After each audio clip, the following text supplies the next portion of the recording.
Hi friends, நாங்கள் தான் Ritika rocks family. ஒன்றும் இல்லை ஃப்ரெண்ட்ஸ், எங்கள் வீட்டில் வந்து மேலே வந்து அட்டை தான் போட்டிருக்கோம்.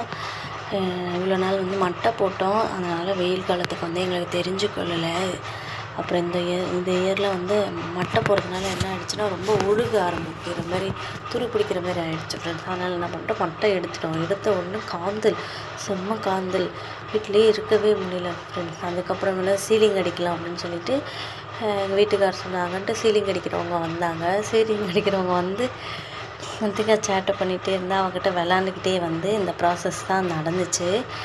ஐயோ, இது 3-4 நாளாக வந்து ஆயிடுச்சு ஃப்ரெண்ட்ஸ். எலெக்ஷன் வேறு நடுவில் வந்துச்சுங்களா, அதனால் அந்த அண்ணங்க 2 நாள் வரலை. அதுக்கடுத்து தான் சனி ஞாயிறு வந்து முடிச்சு கொடுத்தாங்க.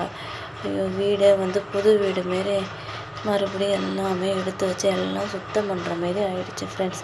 ஆனால் இப்போ நல்லா இருக்குது, ஜில்லுன்னு இருக்குது. ஆனால் வந்து வேலை அதிகமாக, ரொம்ப ரொம்ப அதிகமாக ஆயிடுச்சு ஃப்ரெண்ட்ஸ்.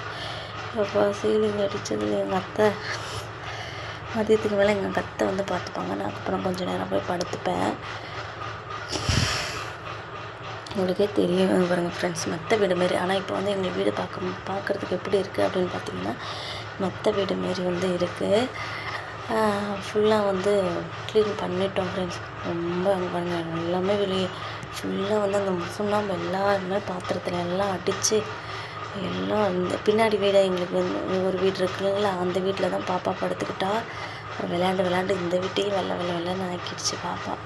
அப்புறமேல ஃபினிஷ் பண்ணி கொடுத்தாங்க. இன்றைக்கி மார்னிங் தான் ஃப்ரெண்ட்ஸ் எங்கள் வீடே வந்து க்ளீனாக ஆச்சு.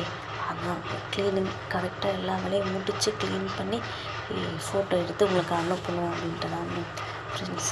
ஓகே ஃப்ரெண்ட்ஸ், பாய்.